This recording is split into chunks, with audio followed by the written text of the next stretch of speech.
So I'm just going to share my screen. Just bear with me for a moment.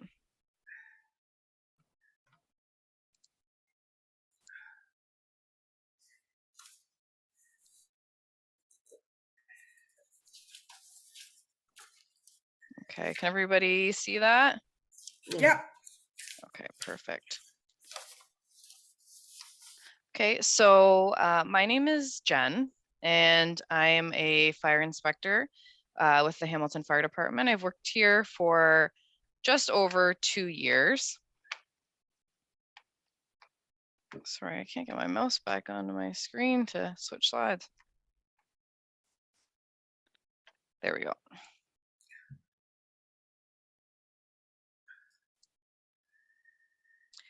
So the purpose of our presentation today is to gain some knowledge about different topics of fire and help make you feel safer in your homes. And this presentation will be very casual, so feel free to interrupt if you have any questions or if you want clarification on anything. So we're going to discuss a few things here. So smoke alarms, carbon monoxide alarms, different fire safety hazards and how they can impact your lives, and cooking fires and kitchen safety, as well as home escape planning from your home or apartment. So why fire safety is so important to older and vulnerable adults. So older or vulnerable adults are at the highest risk of being killed or injured by fires. They're also the fastest growing age group in our society. People are also living a lot longer and staying in their homes longer as well, with sometimes with care coming in or with family members coming in to help. And older or vulnerable adults face challenges that may make them more vulnerable to fire, such as limited mobility, side effects from medication, memory, hearing, or vision impairment, or lack of fire safety education. So we're here for the last point to learn some more about fire safety and help keep everyone safe. So our first topic is smoke alarms. So the Ontario Fire Code, that's the document that we use to back up our inspections. They require that all homes have a working smoke alarm installed on every level and outside of all sleeping areas. So this applies to both single family or apartments, or if you live in a duplex or a triplex, everywhere that has a bedroom where someone sleeps, a smoke alarm is required there. There are a couple of different types of smoke alarms. The two most common are battery alarms and hardwired alarms. So a battery alarm, it just has a bracket, there's a battery in it, and it just attaches to your ceiling, and it's a single alarm. So if that alarm goes off, that's the only one that'll go off. Hardwired ones, they are connected to the power in your home. So it just provides extra, extra safety so that if your battery isn't working, you're connected to the power of your house. And a lot of those also have a battery backup in them in case the power goes out. And some types of those, especially in newer homes, new builds, they are all interconnected. So when one alarm goes off, so if your basement, there was a fire in your basement and your basement alarm went off, all of the other ones would go off as well to alert you that there's a problem in your home. So a couple maintenance tips for smoke alarms. So first, when they're installed, you want to have them on the ceiling, or either between 4 and 10 inches on the wall. The importance of that is because smoke rises.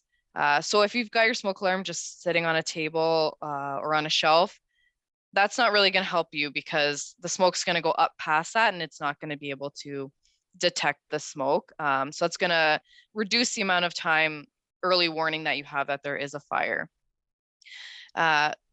So with those being on the ceiling, the next thing is that you want to never take out the batteries, because what good a smoke alarm is on your ceiling is if there's no battery in it, it's not going to help you. Same with the next point, never cover or disconnect your smoke alarms. it's not going to help you if it's not working properly. So you want to make sure that they're installed properly and that they're working. So to make sure that they're working, each smoke alarm has a test button on them. So once a month, you want to press that test button, and some of them will just beep to let you know that they work, or some of them the newer ones have a saying, and they'll say like, testing, this is very loud, and then they'll count down and test the alarm. So you want to do that once a month. You could use, like, if you don't want to get up on a chair, you could use a broomstick maybe just to press that button. You also want to make sure that you replace the batteries every year in your smoke alarms, just to ensure that they will continue to work. Again, a lot of the newer ones have 10-year lithium batteries in them. So once you buy that smoke alarm, you never have to replace the battery. And you want to replace your smoke alarms every 10 years, or if the date on the smoke alarm says something different, that's just kind of when, their time is up. You want to make sure that you get a new one so that it's working properly to protect yourself. And the manufacturer's instructions that come with the smoke alarms have a lot of great information in there. They'll tell you how long that they're good for, when you should test them, how to clean them. So that's a good piece of information to read. And you also want to make sure that everyone in your home knows what a smoke alarm sounds like, so that if it does go off in the middle of the night, people know what's going on and what to do. So through the Hamilton Fire Department, we have a program that's called Alarmed and Ready. So if you own your own home and are a senior, or have a physical disability, or a low income, you can contact our office at 905-546-3382 and leave a message, and someone will get back to you, and a fire crew will actually come out to your home and see if you've got the proper smoke and carbon monoxide alarms. And if not, then they'll install new ones free of charge. You can also book online through hamilton.ca/fire. Can Mildred or somebody email that information to us? Sure. Yeah, I can. Here, I'll make a note here to just send an email with the Alarmed and Ready.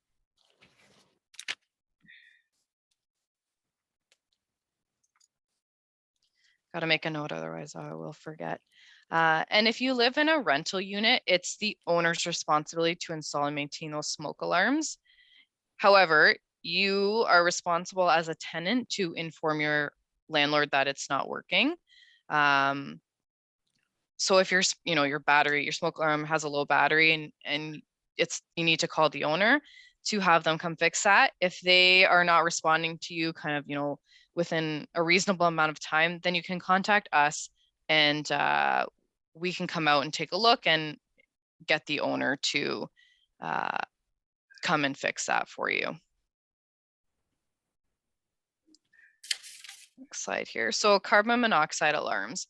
So carbon monoxide is a colorless, odorless, and tasteless gas, and it's caused by your furnace, your water heater, any gas appliances not working properly, and can be toxic in high concentrations. So some effects on your body that carbon monoxide may have is flu-like symptoms, headache, nausea, dizziness, burning eyes, confusion, drowsiness, loss of consciousness, and death.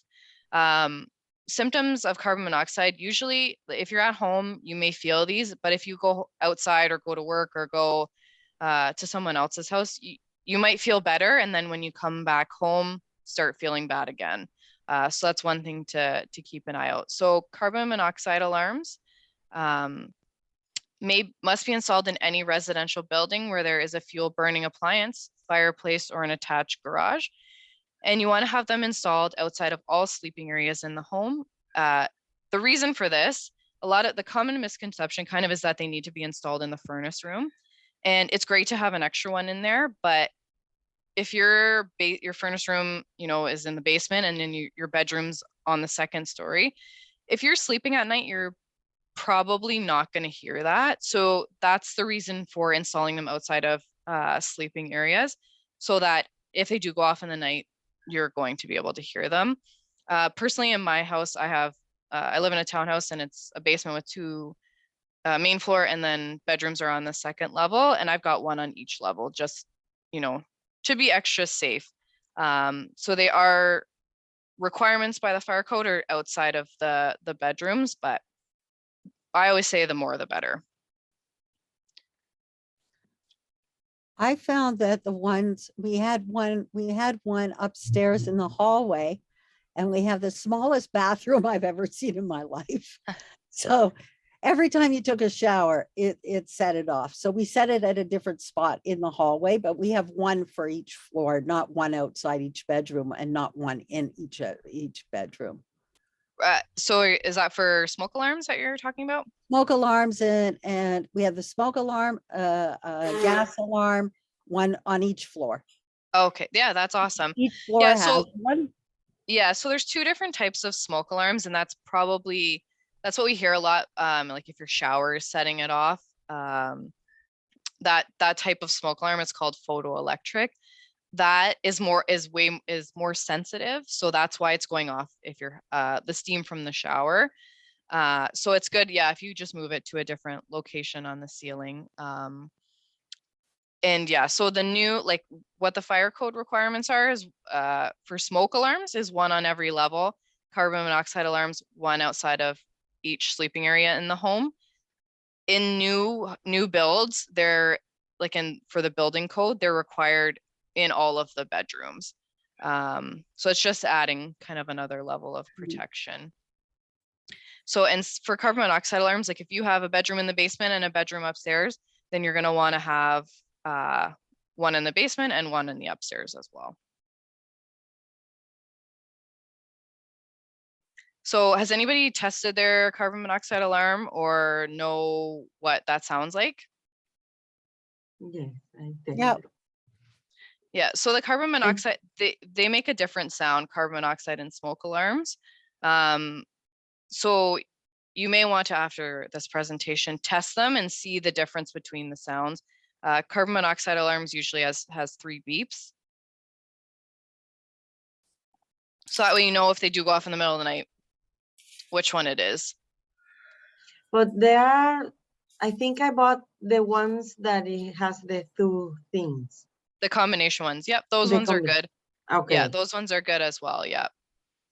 So yeah, they'll do, if you test that one, it'll say like smoke alarm testing, which is like, you know, beep, beep, beep. And carbon monoxide alarm would be like three separate beeps. So with those ones as well, you can test them and then you know what the sound is. Okay. Okay, so for kitchen fire safety. So for many years now, cooking fires have been one of the leading causes of fires in residential homes. So most fires in the kitchen involve cooking on the stove, whether it's cooking with oil or grease, or, you know, leaving your cooking unattended. So a couple tips that we have are never use water on a grease fire. I have a video actually on the next slide that'll really show you why you don't want to do that. Never leave cooking unattended, because we all get distracted, you know, you're cooking and then your phone rings and you go into a different room, and then you're like, oh no, it's been, you know, 5 minutes, 10 minutes. You don't know what's going on in your kitchen. So if you're going to leave your kitchen, make sure you turn the appliance off. You never want to attempt to carry a burning pot or pan, because, you know, they're heavy, hot, it could burn you. So you just want to make sure you leave it on the stove.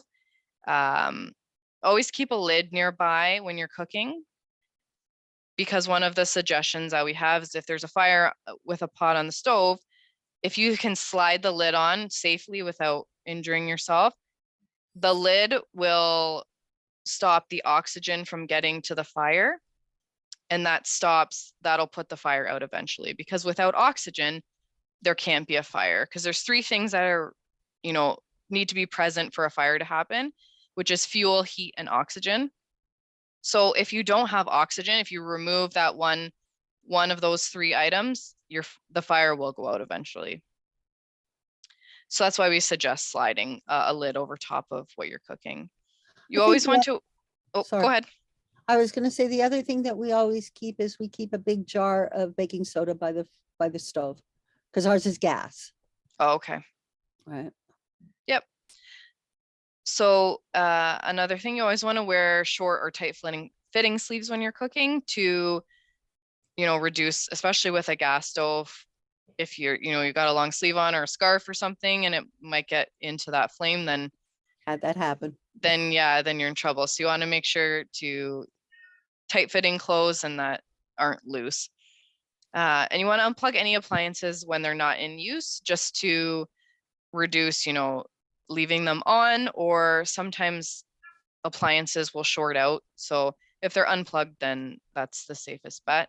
You also want to keep combustible materials away from the stovetop.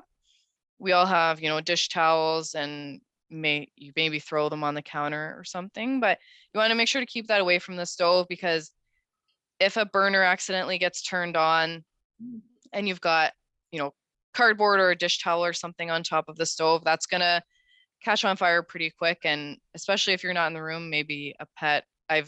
There's been fires where an animal might hit one of the knobs and they turn on the stove, and then there's, a dish towel or something near the stove and that catches on fire. And that can happen when you're not home. So you want to make sure that you've got your stove clear. We usually say about 1 foot clear around the stove. And then again, never use the water on a grease fire. So I've got a video here. Hopefully you'll be able to hear the sound. And it shows the importance of not putting water on a grease fire. No, what happens is a lot of people throw water on it. They don't know you should never throw water on a grease fire. We're going to actually see what happens when we throw a half a cup of water on a grease fire.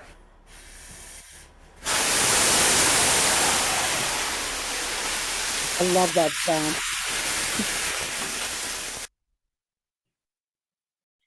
So as you can see in that video, that basically, that would, if that's your kitchen, that's going to engulf your whole kitchen and catch everything on fire. So you really want to be, if you are cooking with grease, you want to be very, very careful. And if it does catch on fire, if you can slide a lid on it, try that instead of putting water on, because if you're standing in front of that too, that's going to cause some pretty bad injuries. So if you can slide a lid on safely, do that. If not, just get out of your house and call 911, and the fire crews will come and put out your fire. Okay, smoking safety. So you never want to smoke when you're in bed or sleepy. If you drop a cigarette in your bed or on your couch where you're sitting, that that can smolder and cause a fire, because pretty much everything in our homes now can catch on fire, especially sheets and pillows and that sort of thing. If you are smoking, you want to carefully dispose of your ashes in a deep tray that's not non-combustible, so a metal tray. And you also want to empty that into a non-combustible bin and let it cool before throwing it out. If you've got ashes that you've just used and you throw it in your garbage, it's possible that one of those could still be burning a little bit and could catch your garbage or wherever you throw it on fire. You never want to throw cigarettes off a balcony, because there have been fires where someone flicks their cigarette off the balcony, but the wind catches it and it goes on the balcony below, or it goes to the ground and it's still lit. And then if it lands on somebody else's chair outside, then it may catch that on fire, and then you've got your whole balcony engulfed.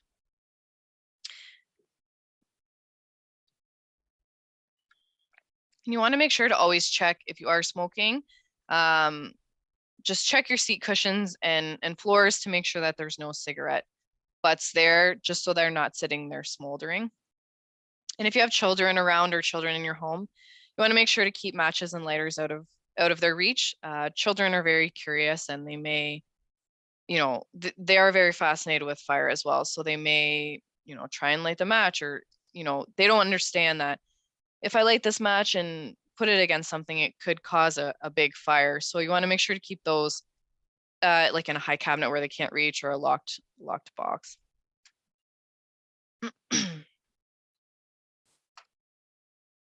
Candles. We were kind of talking about candles at the start before we started the presentation. So everybody loves candles, you know, they smell great. But you want to make sure to use them safely because in the wrong circumstance, they can cause a fire. Same with your kitchen. You never want to leave a candle unattended, especially if you have pets. If you've got it sitting on a table, if you have a cat or a dog or whatever, they might try and get on the table for food or something else. And if they knock the candle over, especially if you've got carpet, you know, it's going to land on the floor and it could catch something else in your house on fire. So you want to make sure if you're leaving the room, extinguish the candle. And that goes along kind of with getting distracted. It's very easy to light a candle, go into the kitchen for something to eat, and then get distracted. Oh, my laundry's done. I'm going to go downstairs. And now you've left your candle unattended and you can completely forget about it, right? You always want to have candles on a solid surface away from windows and combustibles, which are things that can burn.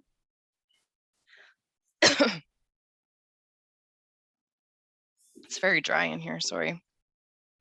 So again, this is just to keep the candles from falling. If you've got it on balanced on something, that's uneven, it may fall over, and then you've got your lit candle falling on your floor or on your couch. With windows, you want to keep it away from the windows. There's a lot of people have curtains. If you've got your window open, it could, blow the curtain into the flame and then your whole curtain catches on fire, and that's going to catch the rest of your room on fire pretty quick as well. And you always want to use a proper holder for the candle, just to, ensure. It's kind of messy if you don't, right? You don't want to have wax everywhere, but also just so that, it's in their design so that, as you can see in the picture, the flame is down below the glass. So it kind of keeps the candle protected. And you never want to carry a lit candle because they get super hot on the bottom. If you try and carry it and then you drop it, that's pretty dangerous. Got a question here. Oh, where can you get your fire extinguishers refilled? So there's fire protection companies that do that. I'm not exactly sure of the cost, but you can also just purchase a new one at like a big box store, Home Depot, Lowe's, anything like that. Sometimes that's more cost effective, especially if you're just getting one for your home. Okay. But otherwise, if you just I hate to have it end up in the landfill. I mean, I've got three of fair them. enough. One of them's full. Three of them Okay. need to be refilled. So Yeah, so if you just I can't like recommend anybody, but if you just look on the internet or yellow pages or whatever for fire protection companies, there's tons of companies and they will do that sort of thing for a fee. okay, thanks. No problem. And they take the old one. Sorry? And they take the old one, the one They that refill it. They Yeah, fill they it. would just refill it. Yep. The old one. Yep. Another great option, I know my mom loves these, is the LED flameless candles. They're just little battery operated ones, which you can get from the dollar store. And they look just as nice. Yeah, and you can also get, I mean, we have a lot of candles in the house and they're all flameless. So the battery started to become an issue and the environment. So we opted for rechargeable batteries.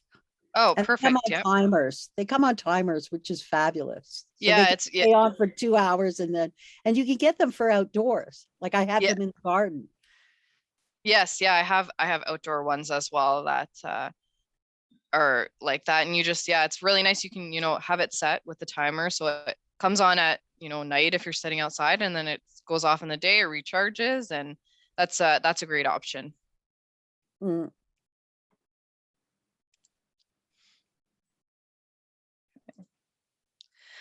So home escape planning. So next to having smoke alarms, this is kind of the second thing that you really want to know. Because if there is a fire in your home, you need to, know exactly what you're going to do because you don't have very much time. Fires like nowadays burn way faster than they did years ago. That's partially because of the amount of stuff everybody has now. We all have, so many things. And also the materials that things are being made with now, it's not as, sturdy as it was before. So you want to make sure that you know what to do, because if you need to take time to hesitate, then you're going to have less time to get out.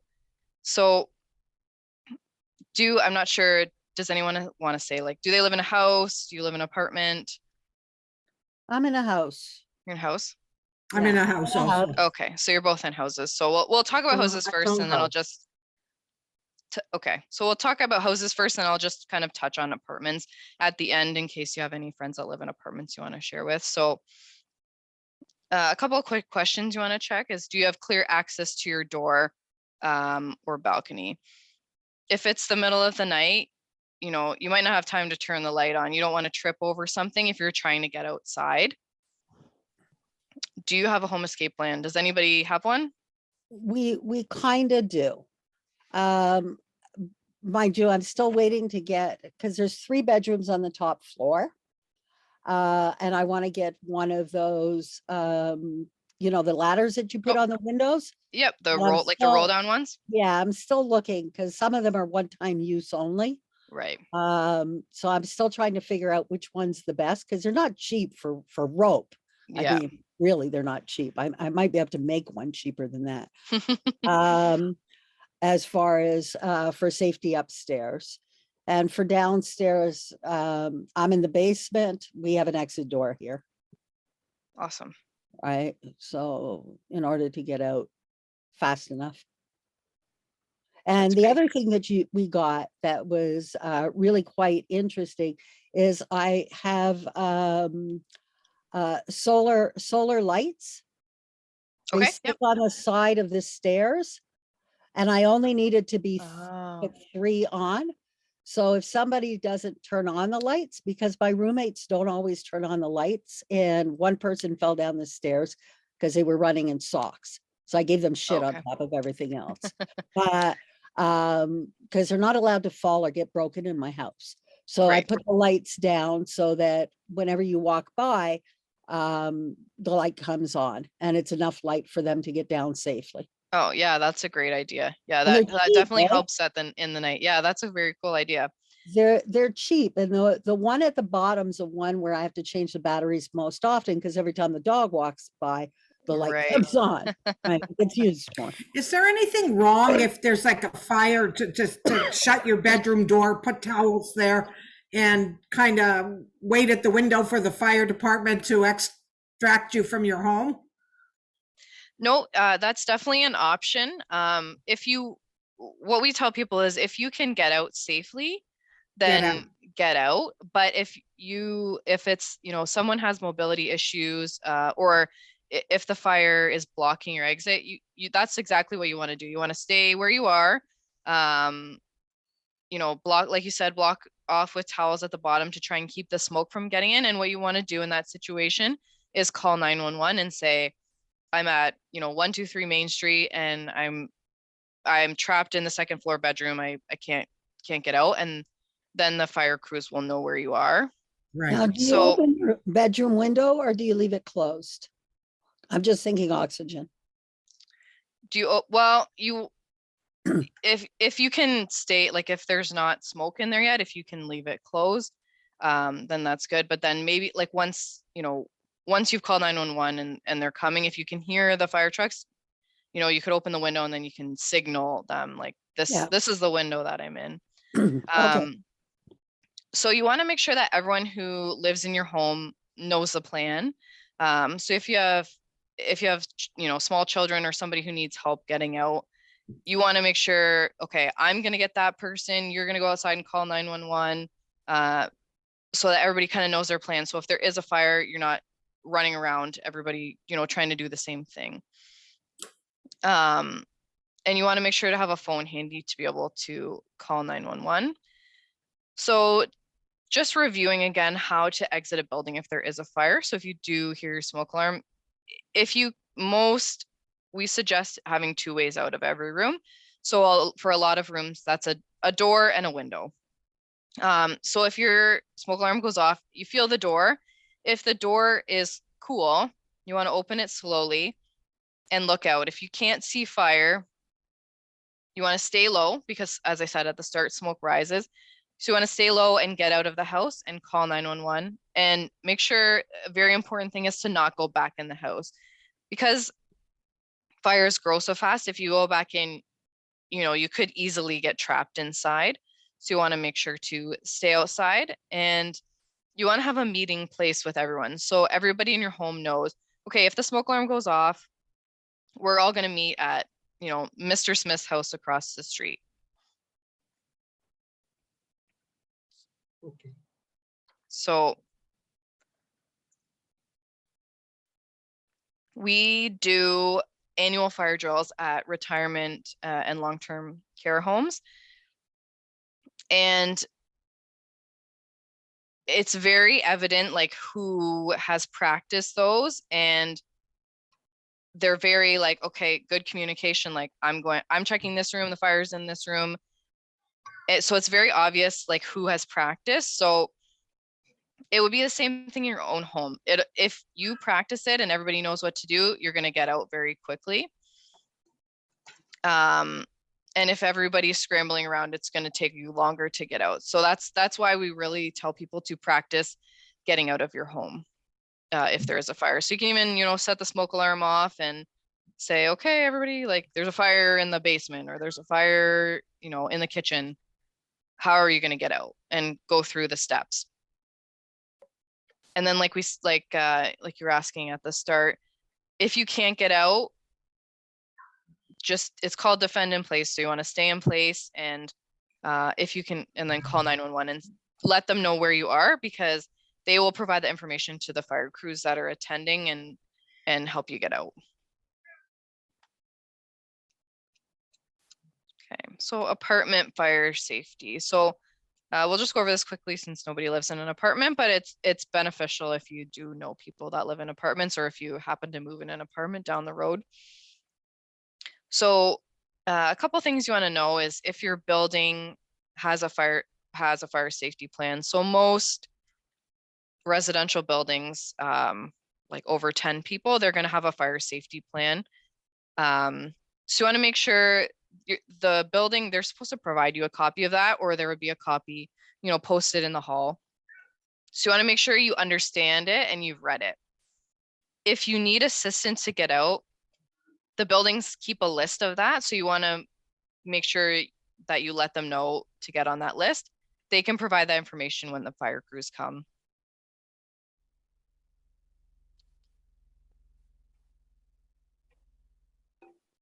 Then they'll have the apartment numbers and provide it to them. You also, again, want to make sure you have clear access to your door and that there's nothing that you're going to trip over. And once you're out of your apartment, you want to know where the exits are.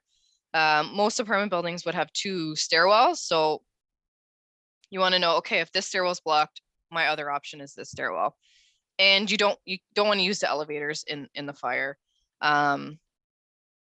It's better if you can't walk down the stairs to just stay in your unit and let them know where you are. So if there is a fire in an apartment building, it's your decision whether you stay in your unit or you go out. And that goes back to, checking if the fire is in your hallway, if there's smoke or flame and you can't get out, you want to stay in your unit. You can go to your balcony or go to the room with the least amount of smoke and, call 911 and let them know where you are. And they can relay that information to the fire crews. But if you are able to get out safely, then that's an option as well.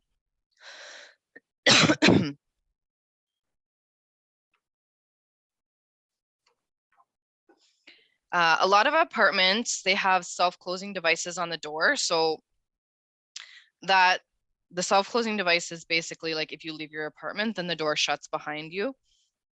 It's very important to not disconnect those self-closers, because that contains the fire within your apartment. So you think of each apartment unit as a little like box. That door and the walls and the ceiling and the floor, like that creates a little box. But if there's a fire in your unit and you leave the door wide open, the oxygen's going to get in, the flames are going to spread, the smoke's going to go into the hall.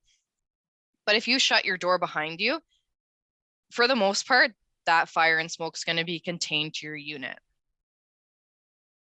So that will help other people escape, and it'll also help the fire crews that it's all contained. So if there's a fire in your apartment unit, you want to alert everyone in the apartment and leave immediately. Oh, the lights went off in here. They're on a sensor. I guess I'm not moving. There we go. So you don't want to stop to collect anything. You just want to get out immediately. Close the door behind you and leave it unlocked so that the fire crews can access it. And activate your building's fire alarm system by using the pull stations in the halls. On your way out, if it's safe to do so, you want to alert other occupants and leave your floor area by the nearest exit stairwell, ensuring that the door is closed behind you to prevent the spread of fire. You want to call 911 from a safe location, giving your name, address, and apartment number. Again, don't use the elevators and don't re-enter the building unless the fire crews deem that it's safe. And we've got another little video here. I lost my mouse again. What's going on? Okay.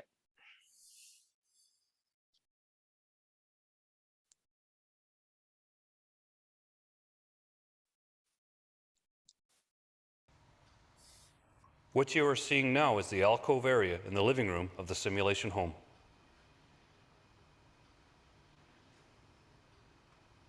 The kitchen is on the right side of the frame and the front door is on the left. A fire is being ignited on the wicker chair, which was determined to be the point of origin of the fire. The equipment hanging from the ceiling are the heat sensors installed to monitor the temperature of the room at various levels. The smoke is now pouring from the ignition point and a small flame is developing. The wicker chair is now burning.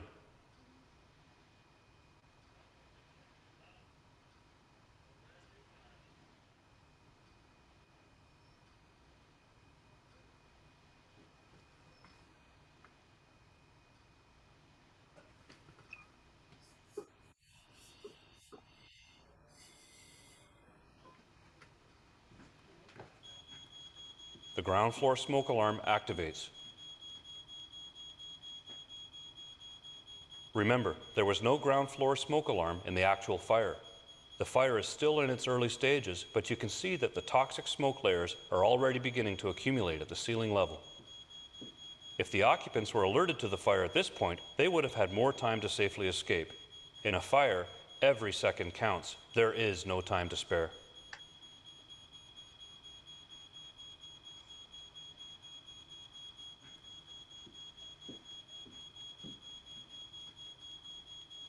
The smoke alarm on the second floor now activates.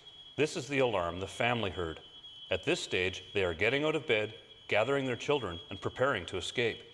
These are the fire conditions that the family would have faced as they came down the stairs. At this point, the temperature in the room at the shoulder level is approximately 40 degrees Celsius.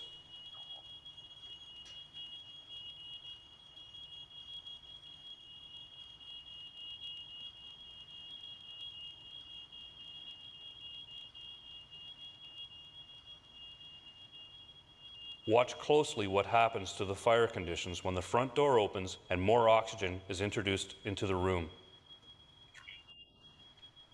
At this stage, we believe the mother and 3-year-old are now exiting the front door. In the confusion of the growing fire, the father and older boy became separated and the father barely escaped with his life. Unfortunately, the child had run back up the stairs and perished in the fire. Within 30 seconds of the door opening, the temperature on the first and second floors soared to over 700 degrees Celsius. The fire is spreading rapidly throughout the room as flaming paint is dropping onto the furnishings. The room is rapidly approaching its peak temperature of 900 degrees Celsius. All of the materials in the room are now burning, and in less than 3 minutes, we have reached flashover conditions.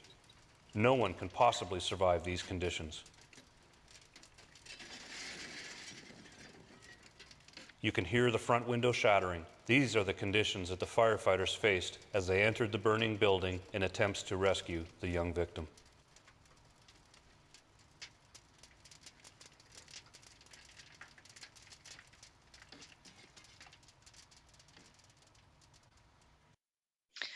Okay, so a little bit of background on that video. So somewhere up north, there was a fire, and like they said at the start, it was a family home, and um, at that time, smoke alarms were only required outside of the bedroom.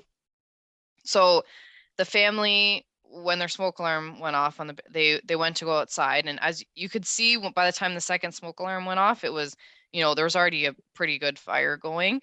So when they were going out, one of the children got scared and went back upstairs, and unfortunately, the child didn't survive. So the point of showing this video is just to show the importance of having a smoke alarm on every level, because it gives you a lot of early detection, to be able to get out safely, and provides you with that time. You can see in that video, like within 3 minutes, that whole house is engulfed. And if you didn't have a smoke alarm that's working in your home, by the time you may not wake up, but if you did wake up, it would be very hard to get out. So that's why we emphasize we want everyone to have working smoke alarms on all levels of your home, so that you are able to get out safely in the case of a fire. And it also shows the importance of having a home escape plan, because you don't have time to figure out what's going on. It's just, get out as fast and safely as you can.